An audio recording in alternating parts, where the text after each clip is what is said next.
Wait, tell the story. It's kind of corny, kind of cheesy, and I love every minute of it. But was I 4 years old, roughly? My parents brought my brother and I to Disney World. At the time, we pulled up to the hotel, and we were staying at the Grand Floridian at the time.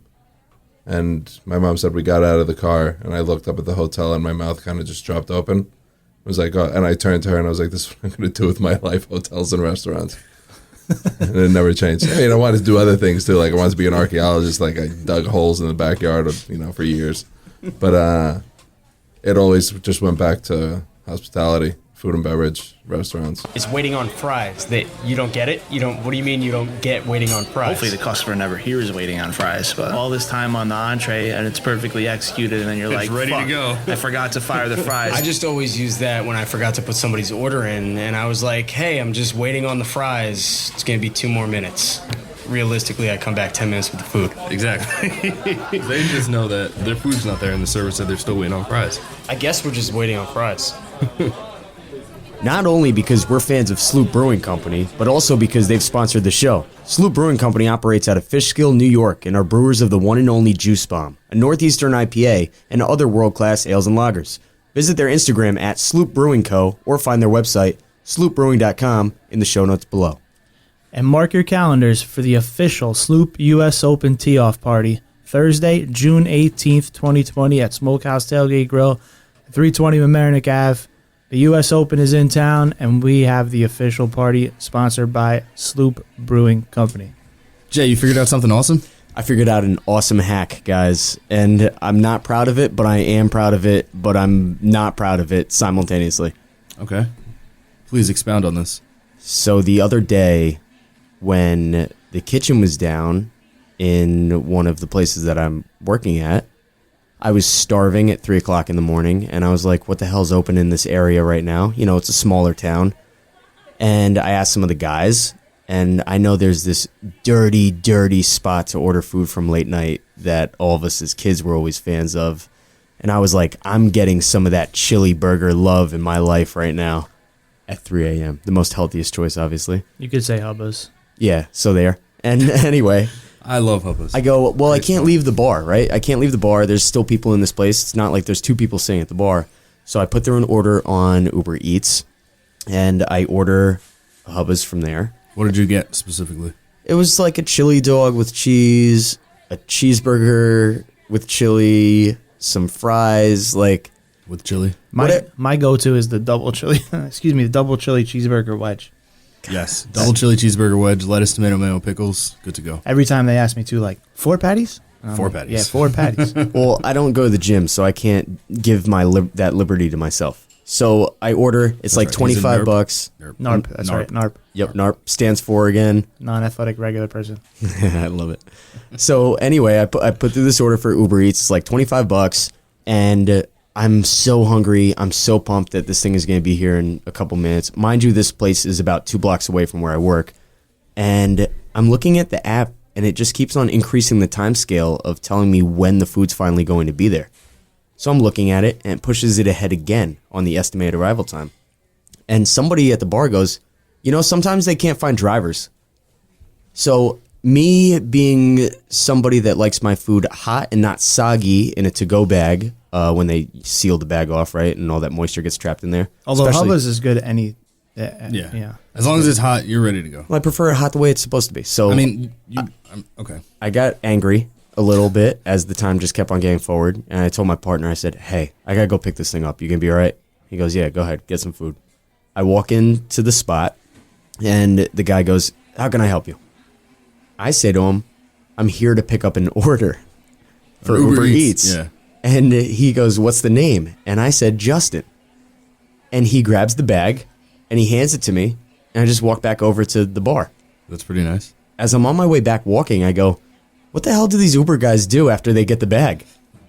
And I go, I guess he'll go in whenever he finally decides he's going to pick up my food, find out I picked it up already, and then say it was delivered, right? Yeah. So then I said, shit, they must have to hit a button in the computer.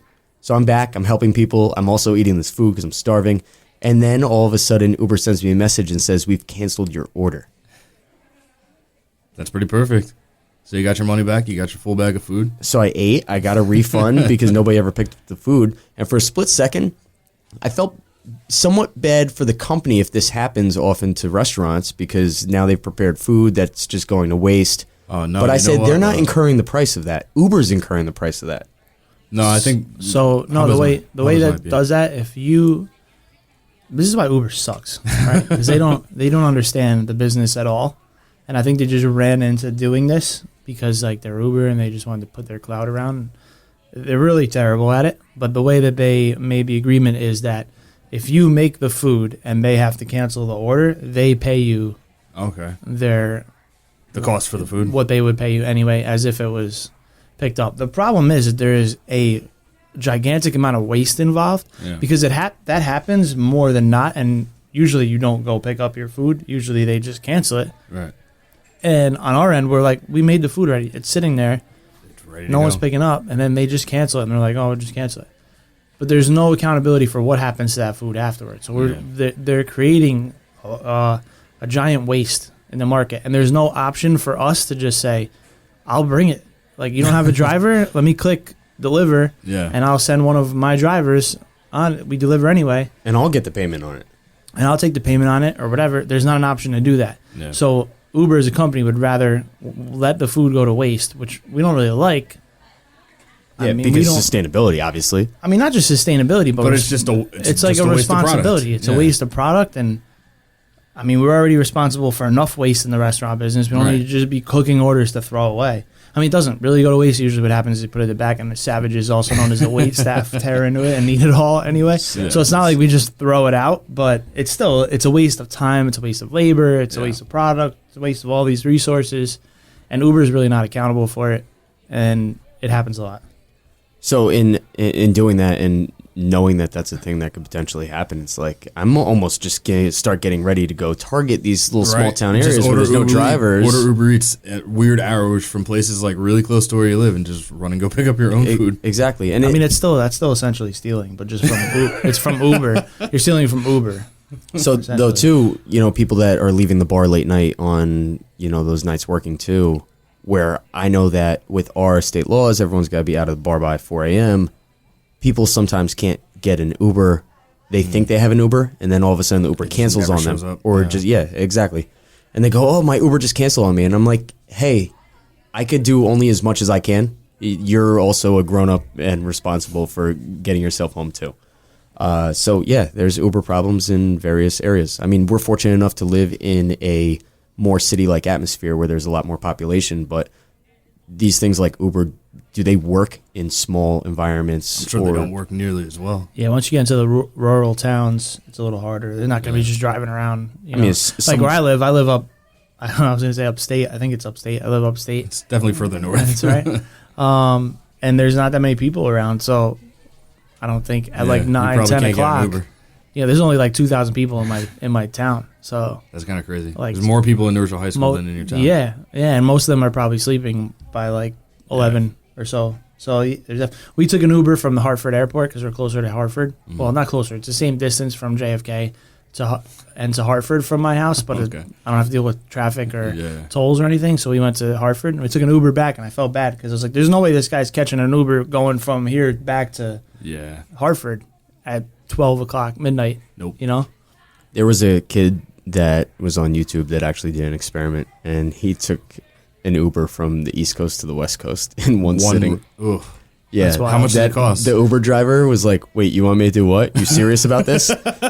And he had to call his wife to be like, I know this sounds crazy, but this kid's going to have me drive all the way to the West Coast.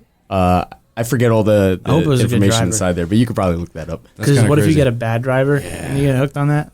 You're just like stuck in a car for days. Well, he was with some buddies. So. The other problem with Uber is they're not presentable, and I don't know if there's an accountability. I don't know if they send out like for the drivers to say like, hey, you want to be an Uber Eats driver? You're representing these restaurants when they deliver it to the house. Absolutely not. You should be wearing shoes. You should be wearing absolutely not offensive.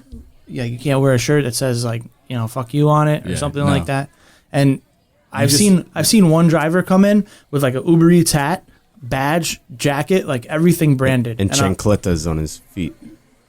No, I mean, this guy was appropriate. Oh, Oh, really? Yeah, official. he had an Uber Eats hat, an Uber Eats jacket, a badge with his picture on it, and his license and the whole thing.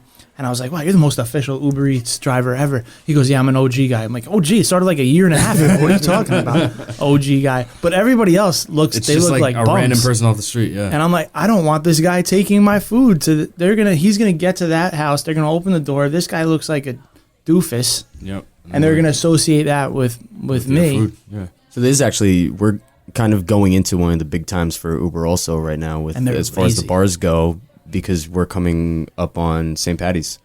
A This lot is of people true. are not driving. A lot of people are Hopefully. calling Ubers, which means that the multipliers are going to be crazy. But when guys are hammered in the bar, they don't care if that multiplier is 4 times. They're going to pay it because they want to get home. Well, yeah, that's when you start making bad decisions. Heineken was always But very good. paying for a high Uber is a better decision than getting in a car and driving. Oh, So- completely. sure. Because For that's sure. expensive as And well. we- And they're gonna close the block for St. Patty's Day Yeah. when on our street because they do the parade right down the street you're talking about in Mamaroneck? in Mamaroneck. And they do the St. Patty's parade on that Sunday. It's And a I fun know time. I gotta shut off the Uber Eats because the drivers are lazy as shit. Oh, they and can't get they're- there. Yeah, they're not gonna want to walk from where they have to park. Oh, It's like I gotta around walk. the corner. Yeah, they're so lazy. It's Well, they want the money, but they only want to drive up to the store, right? right. It So makes on it days easy. like that, when it would benefit me to have the Uber on because our customers, our guests, can't get to the store. Right. Well, guess what? The Uber drivers don't want to come to the store either. So these are the days that would be a benefit to have Uber Eats, and You should have gotten that OG Uber driver's number. right, Just kept him on. get them ready. I think in our city too, Heineken has always been very good about paying taxi drivers that whole day just to Yeah. get people There's a lot of home things that go safely. on. And Good they, campaign. like that. yeah, Yeah, and they good stand in the Heineken Especially line. in White Plains, right? Yes, that's where it was originally seen by me at least, but I'm sure it's in multiple different areas all over the U.S. That's a great promotional expense right there, right? Absolutely. The good news, yeah, it's definitely great. It's good, and they get it all over the bars. So you walk into a bar and it says Heineken. Yeah. I almost want to order a Heineken, just because they do that. Yeah, I, I wouldn't don't. be mad at that. I don't. I wouldn't be mad at that. Maybe just support. one over the course of the whole day. I like Heineken Light. Really? Have you tried that Heineken Secret- 00? No, that's I don't understand that. You don't understand it, No. but it is, I think, one of the strongest Have you tasted it? picked up. I haven't tasted it, but it's one of the strongest picked up items that have been thrown out into bars. And I don't I understand the concept. It's just not for me. to have I'm an NA curious beer. to taste it. 'cause Like I've Fine Heineken- for it's tasting it, but I would never need a non-alcoholic Yeah, no, I beer. wouldn't want If it. I don't want alcohol, I'm just gonna have water. You know. Yeah. Exactly, But I do understand the concept and the Yeah. market. There is a market for that. There's For people sure. that do like that.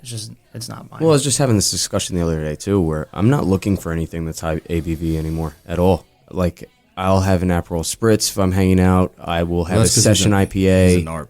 And he just can't handle it. yeah. You're correct. For the non-athletic regular people out there, we can't handle having all these high ABV drinks anymore. Well, it's not just high ABV though. There's a difference between not high- getting bangers and drinking non-alcoholic Actually, beers. you know what this stems from? This stems from the fact that he went out and got hammered last night. He's having a That's rough what it is. morning. A rough morning. You need some That's coffee all labs. this is. You need some coffee labs in your life. You wouldn't be saying this if you didn't have a rough morning. Yeah, it's okay. What are some of these items that maybe you get cooking for St. Patty's Day, Gnomes? To be honest, I don't think I've ever really cooked very much St. Patrick's Day themed food in my life. All right, well, what are the foods that people wind up making? Corned beef and cabbage is like a staple, a standard that you see a lot. Grew up on that. Fantastic. You throw it in the pot. You just it's done. wanted me to say corned beef and cabbage. I hate how everybody does that. I mean, it's not Nobody terrible, orders it's corned garbage. beef and cabbage the other 364 days of the year. Nope. It's actually frustrating because I thoroughly enjoy corned beef and cabbage, and when I want it, it's never on a store shelf anywhere. I would pick it up during the year if it was Why there. don't I mean, you it's just not make your bad. own? Like when I try it, it's like okay, it's whatever. It's corned beef and cabbage. But everybody puts it out on St. Patrick. "Ooh, corned beef and cabbage, corned beef and cabbage. I don't think anybody really asks And everybody for it, makes though. a big deal and they're like, you have corned beef and cabbage. No, people will come in and be like, are you doing corned beef today? I'm like, why are you excited to eat corned beef? You never asked for that. You come in here once a week, Just ask for it one all more time. year, and then this week you really want corned beef and cabbage. Like what? Yeah, exactly. One more time. Just ask for it one more Just time. ask for it one other time during the year, and I will buy this as an authentic ask. Even the Irish people don't ask for it. Yeah. I don't think I've ever seen Dan dive into a plate of corned beef and cabbage. I mean, I'm sure he eats it, but he's never been like, you know what I need? I need a corned beef and Yeah, cabbage. that's what I mean. Well, that Irishman certainly does drink Jameson by the liter. Jesus Christ, that man drinks Jameson. So in a little bit, we got a good voicemail about it really pains me to even say this, about a bar that doesn't make their simple syrup from scratch. So wait, how do they get simple syrup then? We'll talk about that in a little bit. That doesn't even And then make we sense. got another crazy Yelp.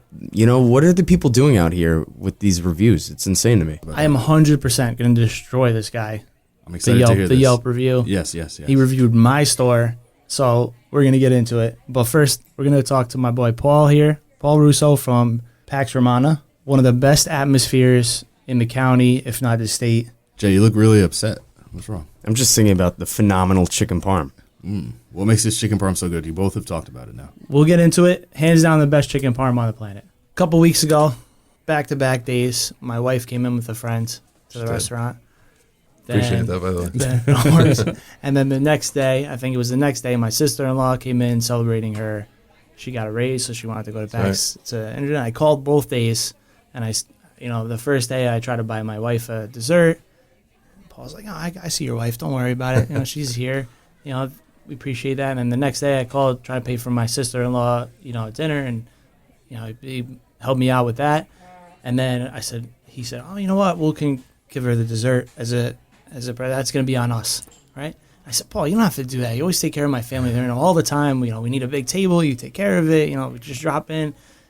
And I said, "You're always taking care of my family." He says, "Okay, it's okay. Your family too."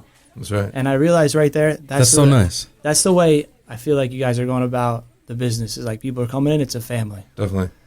Everyone's welcome. You come in with good energy, you're already 99% of the way there. So that's all I'm drawn to. That's what Pax Romana really is. It's a peace pact, isn't it? At Pretty the end of much, the day, yeah. that's the translation. Roman peace, yeah. Where the name really comes There's from. Google over there.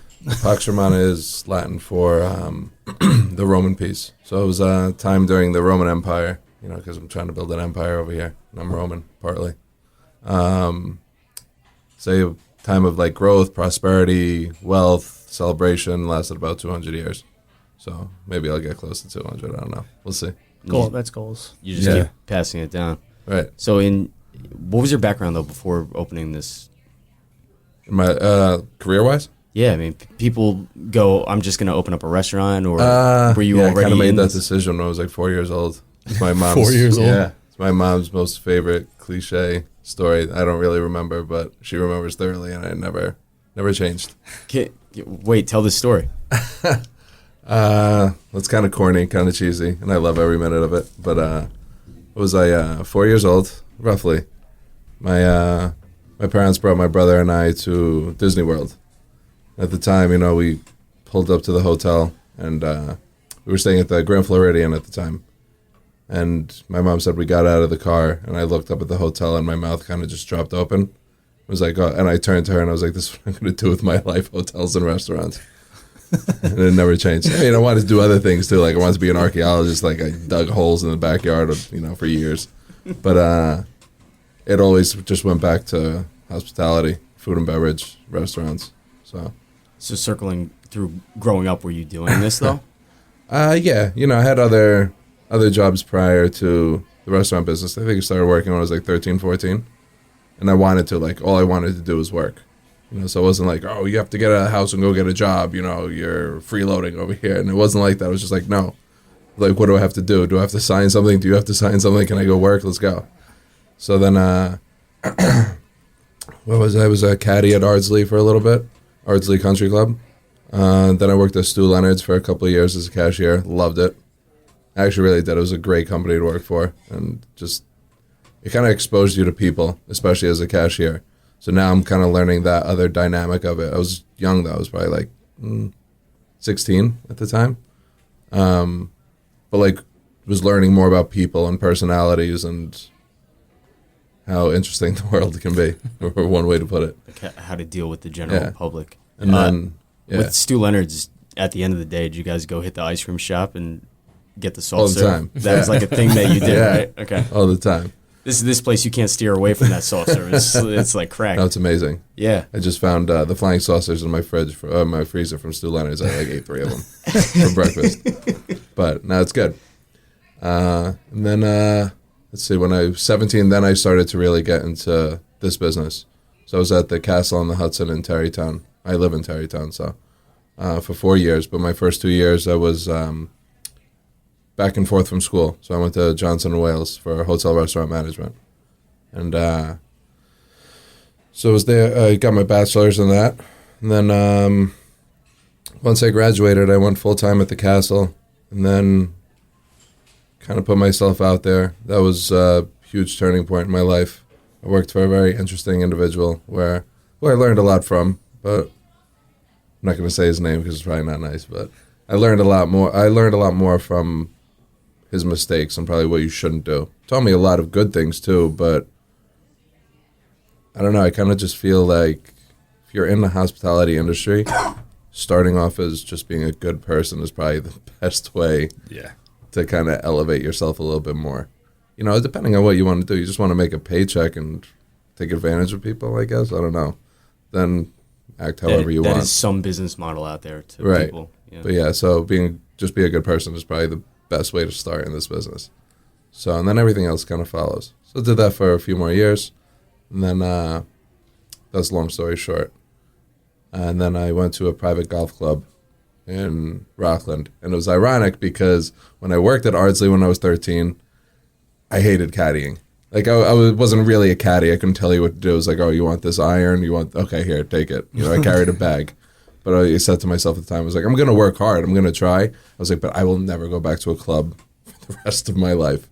Fast forward, not even 10 years later, I was back in a club and loved it and took over food and beverage there as their director. And then did that for first few years. I was co-managing with a good friend who's still a good friend, who's amazing in this business. We learned a lot from each other.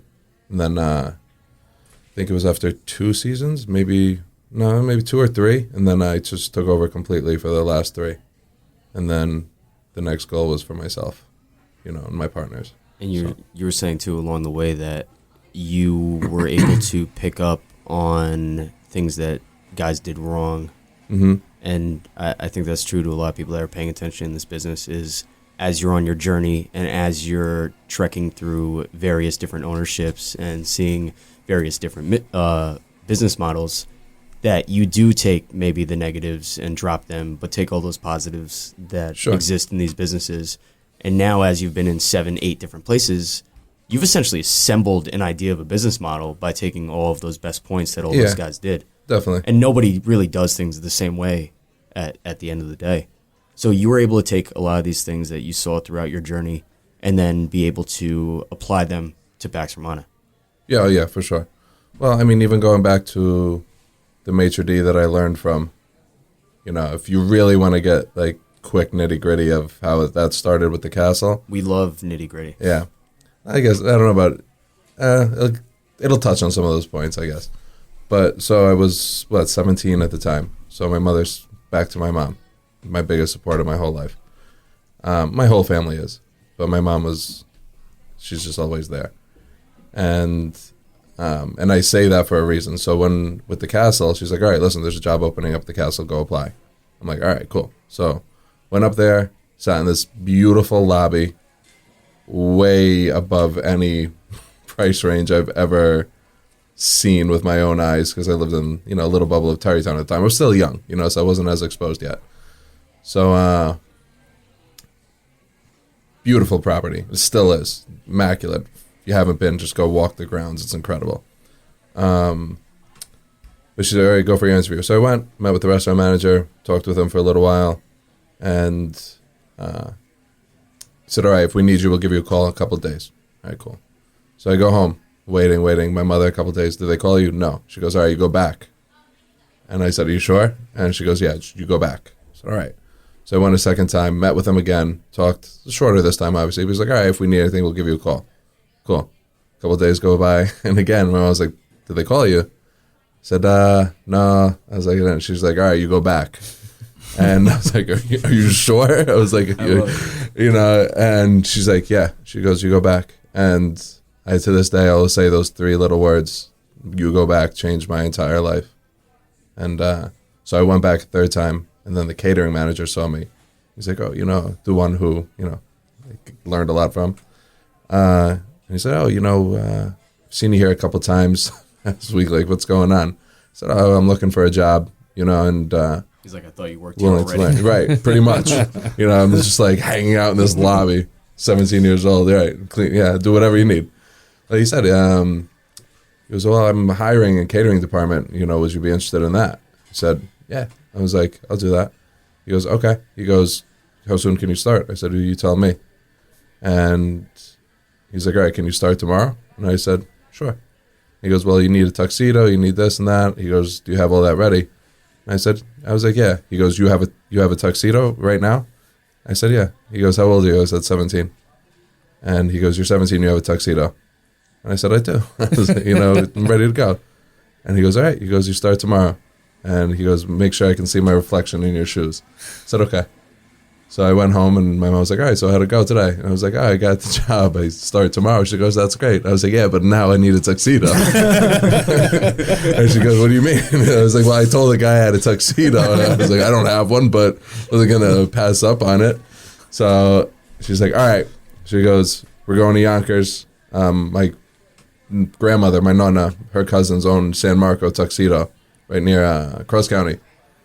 So we went straight there, and they fitted me for a tuxedo, like quick makeshift, quick hem, quick everything, and bought patent leather shoes. He said he wanted to see his reflection.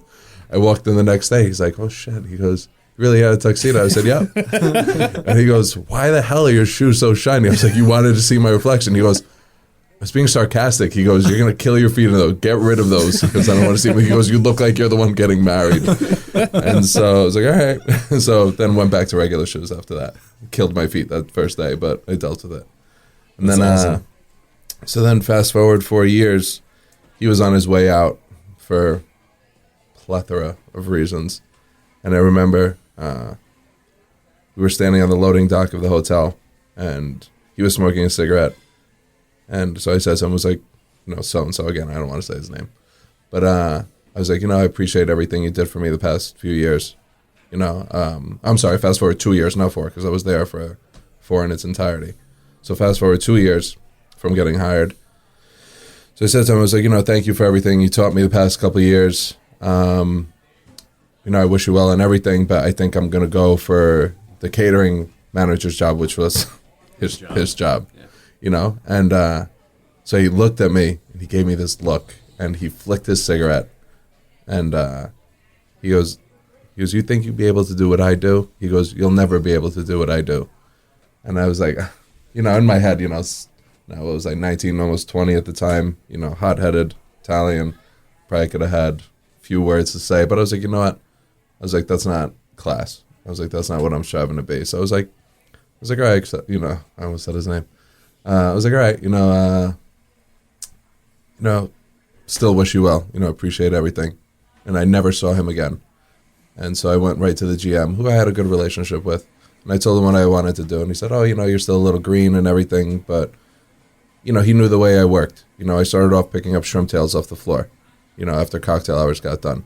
And I said to myself, I was like, nobody's going to pick up shrimp tails off the floor better than me in the world, ever, to exist. So I did that. And then I moved up.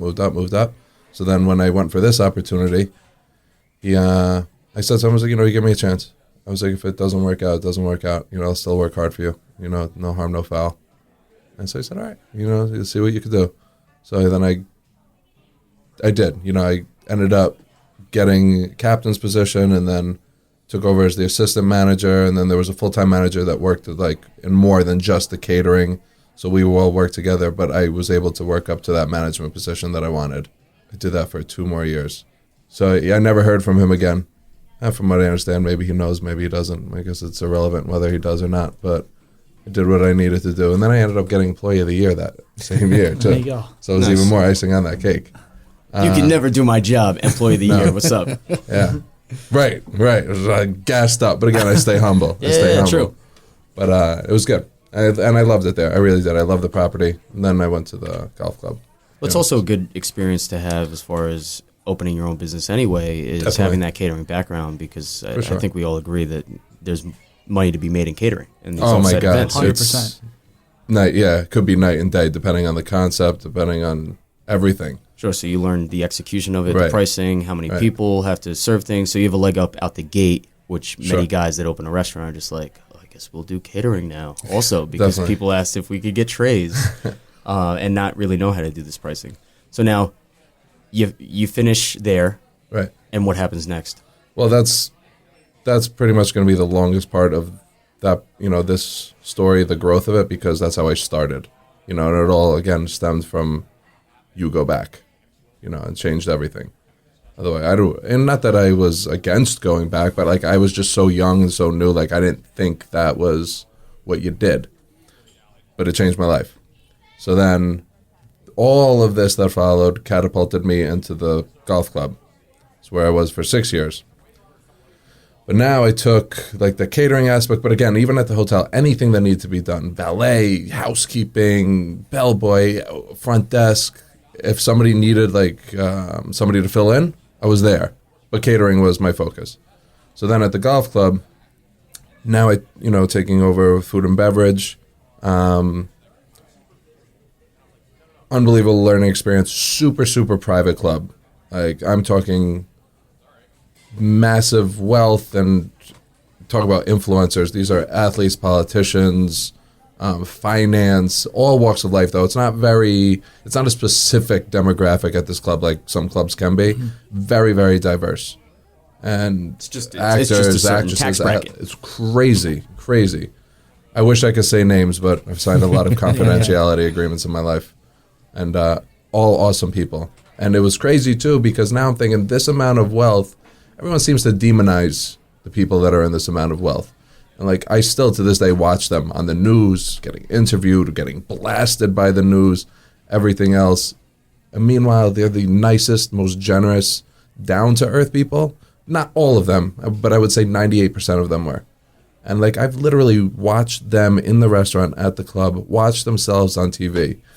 And so, like, how do you feel that they're blasting? He's like, I do what I do. It's irrelevant. These guys are writing donation checks, massive ones that the media will never cover because they don't know. That's part of the territory, though, too. But the nice thing about the club, now back to how it applied to my life, now I'm seeing a membership. I'm seeing the same people every day. I'm seeing, it was not a huge membership, maybe 210 members at the time, where some clubs 500 plus, but you see the same people over and over again every single day. And they all have their own personality. So now I made it a game, and I'm like, okay, this person, I'm going to learn everything about this guy's personality, this woman's personality, so-and-so. And it was just such a diverse membership and diverse personalities that I said, whatever I do next, now, like, maybe I'll run into somebody that reminds me of so-and-so because of their personality. And I already have it figured out, like, how I can approach you. Not to manipulate you in a bad way, but it's just to provide you that hospitable experience that, you deserve if you come into anything that for what I do.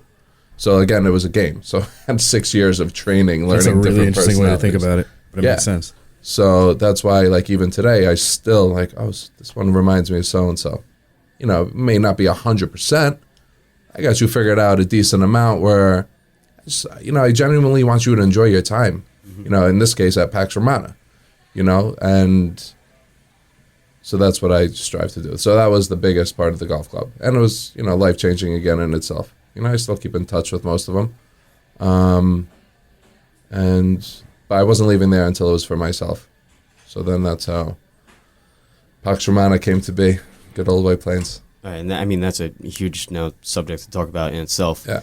And with that being said, you said you weren't going to leave until you were ready to do it for yourself. Right.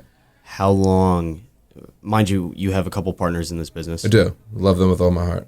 And you met those guys at what point in this journey? Well, one of my partners, Alfredo, I met in probably, has to be 2005 or 2006. And we had mutuals, became friends and everything, realized we had a lot in common, realized we had a love for the restaurant business. And even back then, we were like, one day, we're gonna open up a restaurant together. We're gonna do this. We're gonna do that. Blah blah blah. And then what was it? Fast forward, about 11, 12 years later, we did. So, and then along with his brother Christian, so the three of us are partners. And Christian's been in the game for a long time. He's with Haiku and his uncle with is the one with his partner started Haiku, so he really learned Westchester and the business and everything. And Haiku's powerhouse, you know. I think they have 4 or 5 restaurants still, and so it was just excuse me, allergy season, I guess, but a collective effort. You know, one brought this, one brought that, one brought this. We all have our strengths, we all have our weaknesses, but it was like such a perfect balance of a partnership in the sense that where somebody was weak, the other one had a strong point that we'd lift each other up. What actually are those strong points that you each carry the torch into the business with? I'm probably more of the risk taker. You know, I'm definitely like, all right, let's do it. You know, and You need that. right. And, you know, I'd like to think, you know, I try to go into it intelligently and rationally and do my homework on it first. But I love projects. I love new projects. And I want it to be successful. Where sometimes my partner is a little bit more reserved, but it's good because it tones me down, because sometimes I get too excited, you know, and I need to tone it down. And I kind of feel like then it's also the opposite, where I try to boost that up to a little bit too. So it's a perfect balance. It's like, all right, hold on, you know, I know you're excited, I know you want to do this. Calm the hell down a second. This is what can make it even better. I'm like, okay, yeah, you know, I didn't think of it that way, but all right, cool, let's do it. And you touch on that too, because the balance in the partnership is so important. It's important. And listen, we're all human.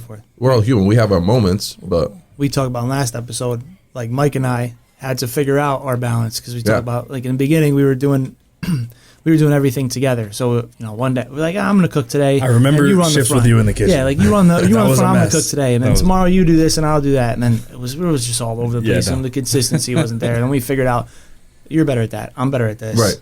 You know, and I'm the same way. You just said I'm always like, fuck it, let's do this, let's just do it. Yeah. And Mike's like, whoa, we don't have the money for that. I'm like, yeah, we'll figure it out. Just came in with like the social Instagram counter that he was getting hyped about putting up in the place. He was like, yeah, Mike's gonna kill me. I bought a second one. Amazing. Just keep rocking. But doing it. So that's true. You need to have that balance, because not everybody has a strength in every single area. Some of us are well rounded, but we still need to have our strengths. And I think for a lot of the part, as far as what people see coming into Pax Romana, is you're always there in the front of the restaurant. Yeah. You're always saying hello to everybody. You're always greeting everybody. Well, that's the other side of it too, is that I love being on the floor. Like, I love being on the people. And not that, you know, they don't, but they're better at back office. I can't sit at a desk. I'll lose my mind. Totally. Yeah, and same. Like, I need to be out in action. I don't want to know. And listen, we all do our fair share of paperwork and everything. I'd say it's obviously the least exciting part of the job, but 1,000,000% necessary. But where one of my partners would rather be a little bit more, take care of that, and he's very, very good at it, and I trust him completely, by all means. Let me thrive on the floor. Like, I'm good with that. I want to be in the front. I want to greet you when you come in. You know, if you're happy, I want to hear about it. If you're not happy, I want to hear about it. That's another big part of my goal.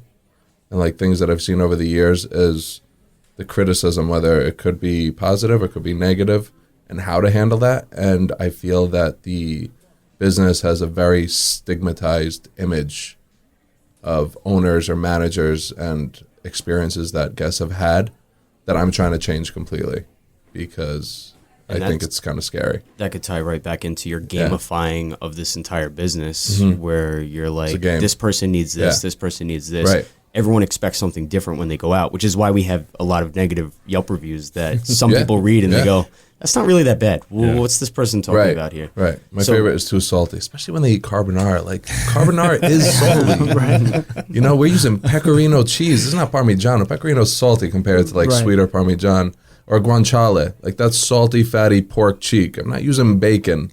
Like, we don't even add extra salt. Yeah, it's going to be a little salty. I say it's fatty. Too salty is always right. It's too fat. It's too much that's fat. The other part it's of it. Fat. It's that's exactly. But that's always my favorite, too salty.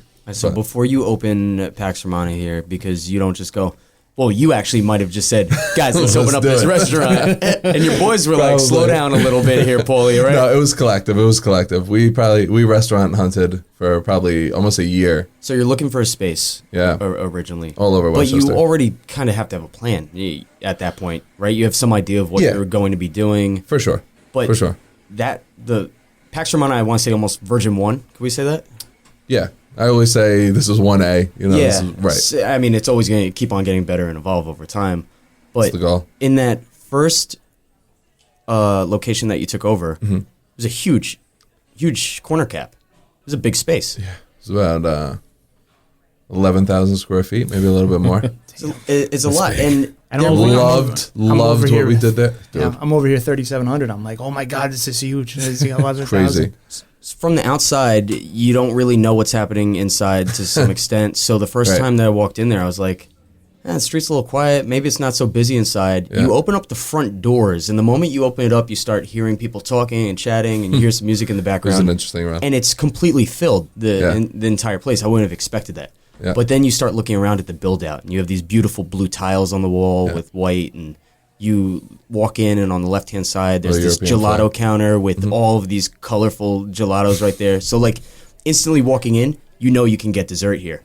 And Oh, you're yeah. thinking about it out the gate before you've even had an appetizer. Yeah, everyone's chosen the dessert already And you before they did- even see the hostess. So you did like a lot of interesting things in this place too. You had a Yeah, it was whole fun. light coming down on this center square rectangle counter that Mm-hmm. pasta was getting made on all the time, and guys were sitting there watching the pasta be made while they were having Yeah. glasses of wine. Just like really cool things that weren't being done. Yeah, and that was all part of the original plan. I think a lot of it. I'm first generation Italian on my mother's side. My mother was born there. Her family immigrated here, I think, 47, 48 years ago now. She was 12 years old. Just gave away my mother's age, but I don't think she'll mind. And then my father's the all-American boy, but his roots are Italian, but American through and through. So I had a nice balance of both growing up. My super American side, my super Italian side. But then my partners are the same too. They're even more so. Both their parents, and they're brothers. My two partners are brothers. Both their parents born there. So they were raised. I mean, they're American, but they were raised very Italian. But we had that commonality, and that was the goal with this, was kind of to create a place that felt like you were at home. Me growing up, I remember my grandmother making sauce every August with my grandfather, 300 plus jars that would hopefully make a year at 300 plus jars, for a family of 4 or 5, and pasta being made and cooking every single day. And my house growing up smelling like all these different foods. My two partners, the same exact thing. And, we enjoyed going out to restaurants, but nothing ever felt like that same vibe. Even when I'm at the restaurant, I don't change anything. I don't become a robot. I'm exactly who I am. Even the way I answer the phone sometimes is like, hey, what's up, bro? Yeah, what do you? No, I'm sorry, we don't take reservations. But it's just very, very casual. And I kind of feel that people have been drawn to that because it's just genuine. I love the fact that I don't have to change anything about who I am and how I act in order to relate to somebody. And I kind of feel that's translated well, so far at least. I don't know. This is interesting business. I think That's exactly why I opened with Yeah. that story, because that Yeah. lended itself to, But it's just like, oh, you coming over my place. Right. Here's some dessert. Yeah. But going back to what you said, when you walk in, it was that different vibe. It was, I loved walking into my house and seeing my grandmother right there on the table making pasta, making sauce, or cooking this, my grandfather helping. So when you walked into PAX at PAX 1 or whatever you want to call, yeah, and you saw that, you walk in, you see that food, you smell those aromas, you see those, those Italian ladies making that pasta right there in the, you're literally walking into my house. It's just like some cooler lighting, maybe, I don't know.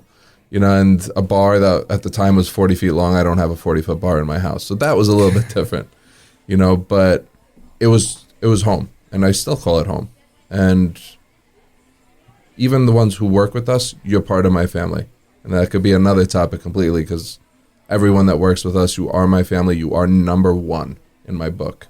Above the guest, above everyone, you work with us. You are absolutely number one. And if you're still with us, and a lot of them came back when we went to PAX 1A, which is now TVB by PAX Romana. They came back with us, 17 months later. And to me, that's my soft spot. Like, that's my weakness. Like, I care about these people. And there's not a single thing that anybody can say to me about them that negative that I would ever believe, because I know who they are as people. And I will vouch to them till I'm blue in the face. I've told, very, very rarely has it gotten this. A couple of times I've even had to ask somebody to leave because I didn't like the way they were talking about the staff. And I'll do that all day for them. So I think that's good to have the support and have a team that's strong together to the point where in my heart, you say, all right, there's a bad apple in the group. We have to make sure that this group stays alive and healthy. For sure. And and again, we're all human. We all have our moments, but look at this rationally. Let's figure out a solution that's going to benefit everyone. And I think also, even my management style is just jump in and work together. At no point, I feel, should you think that you're too good to do something, and that goes back regardless to the shrimp of on the title. floor. Right. I was there picking up shrimp. I know what picking up shrimp tails feels like. And these people are providing for themselves, their families, their kids, everything else. Like, I want you to crush it. So if I can help you along the way, maybe make something a little bit easier for you if you're in the weeds and I could jump in and help out, maybe make you an extra $10 on that gratuity because so-and-so didn't feel neglected. That $10 is going to add up over time. Maybe you can give your kids a better life. Sure. So that's what I'm all about. And it's a good way to go about it too, because if you're out there with working with them and doing all that grunt work, they're gonna work harder for you. For sure. Like no, this guy's there. As soon as they see you doing it, they'll be more apt to doing it themselves. Same thing. I run around busting tables, whatever. Definitely. I'm too good to bust a table. No. This is my first table I ever bust. It's like Goodfellas. What? I never dug a hole before. It keeps you sharp too. It does. Yeah. It keeps you sharp. Absolutely. So, and then listen, I've never once been snapped back at if I had a request to do something, because they know I would do the same thing for them in a heartbeat. So it makes the whole thing. I've done one. Been open almost a year and 8 months at the new location. I did one interview, and that whole time, and it was because of a school schedule change. The waitress that needed to make the change, she's still with us, but nobody could fill in her gaps with school and everything else. So I had to hire somebody new. It was the weirdest experience. It's like, it's been a while. Like, what are your long-term goals? What are your short-term goals? Do you like bread? Is this a date? Like, I don't know what's going on. But you seem to have a cool personality. You're chill. You're going to fit in well here. Again, just be a good person. Everything else, fine. We were just talking about the interviews last episode. Yeah. Hold on about that, Just. We'll continue this conversation in a little. But Paul, hang out for a second as we check the voicemail. Have you subscribed to the show yet? Hit the follow button to have new shows land in your new release section. Hey, you've reached Waiting on Fries. Send us your voicemail. You have one new message. Hey, yeah. Do you guys make your simple syrup from scratch? The bar that I work in keeps buying it, and I'm not understanding why we just don't make it. Is this common? I mean, come on. Let me know. So, Jay, you must feel pretty strongly about this, since I know you're all about doing things from scratch and doing things properly. I'm sure you make your own simple syrup wherever you go. The only thing that I don't get is not being efficient with things, whether it be time, whether it be materials, whether it be cost. It makes absolutely zero sense to purchase a bottle of simple syrup. We're talking about water and sugar and the time it takes to boil that water. You're literally talking about water and sugar and the time it takes to boil that water. Literally. And why would anybody purchase this when you can what's a pallet of sugar cost? I don't know about a pallet. I don't know about a pallet. That's a fuck ton of sugar, Jay. Oh like A 50-pound bag. 50-pound bag. It's about is like $30. Escobar sugar. So you're talking about $30 for a 50-pound bag of sugar, and half of that becomes water. Why would you spend? Well, the sugar $3? doesn't become water, Jay. You know where I'm getting at. But why would you spend the money on just having that take up stock room when you're using sugar already in your restaurant for other things anyway, right? I mean, that's just pure laziness. Yeah. I think it's Buying it over making it? Yeah. Yeah, I agree. yeah. I mean, Especially something like simple syrup. Super simple to make. and you're talking about 1-to-1 ratio, 2-to-1 ratio. If you're really feeling froggy, a 3-to-1 ratio. Whoa. But you have more control over it when you actually make it yourself versus just being stuck with what they have there. Fresher, probably tastes better. 100%. Yeah. You know, like What's the point? Exactly. Literally, what's the point? I don't understand why. I mean, if they're buying the simple syrup, What else are they buying? what are they making? Well, it's like you're skipping the easiest thing to do. The name is simple syrup. Agree. And a can't cheat do the code. simplest thing. Completely. And a cheat Stop. code to making that simple syrup too is just use the hot water from the coffee machine. It's already hot as hell. You don't even have to wait for the boil. You don't to even happen. need a pot. Completely. Just give it some stirs, throw it in a bottle, and call it a day. And when you run out, you just do the same process over again, and it'll take 2 seconds.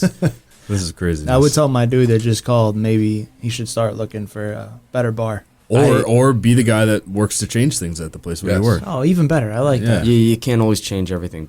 But also You can't, but you can try. Also, he said, what's the bartender in the daytime doing then?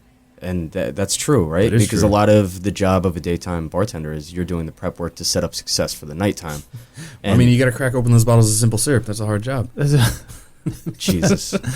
There's got to be some Rose's lime juice and sour mixed behind that bar, too. All that. Right about now, Waiting on Fries Court is in full effect. Judge J residing in the case of Waiting on Fries against the Yelp Reviewers of America. Prosecuting attorneys are Anu Bandel and Justin Zato. Order! We got a Yelp review that I am fired up about. All right? So we have from DS on Yelp. It says, this is for the New Rock location. This is written on our Mamaroneck locations page. So, number one, we're on the wrong location. But just so everybody knows, this is for the New Rock location. So for the longest time, I've been reading the reviews online and even subscribed to their Instagram page. Well, I finally dedicated to order online. Worst mistake ever. Let's start with the salad, a BLT wedge salad. So they take a head of iceberg lettuce, cut it into 4 wedges, and serve it drizzled with some diced tomatoes and a bacon mayonnaise on it. Really? The burger had black lettuce and bruised tomatoes on it and tasted like dried mealy meatloaf. Yuck. The fried thighs were overdone and tasteless. OMG. The only decent thing was the empanadas, except it just wasn't enough meat inside. Kinda cheap portions when you're charging $6.50 for 2 appetizer-sized empanadas. Can I just jump in real quick and say that I feel like the lettuce was not black? It probably wasn't black. None of this was true. And I'm going to explain it. Like, what kind of lettuce do you put on the burger? And I reached out to this guy a couple times, like professionally. I said, I'm really sorry about your experience. Let me make it better. I'll send you a new one. He's like, no. And he just like, he wrote this same review on Google, on Yelp. He like went across the internet and wrote it. And let me give a backstory. This guy, we run a couple Instagram contests from time to time. Yeah. Where we say like, put a post up here and we'll give you a free appetizer, or we're doing a brunch giveaway. Yeah. Tag a friend, and we'll give you a free brunch. This guy answered every single one of them, right? And we sent him like, okay, you get a free appetizer. Okay, you get a free brunch. We get it.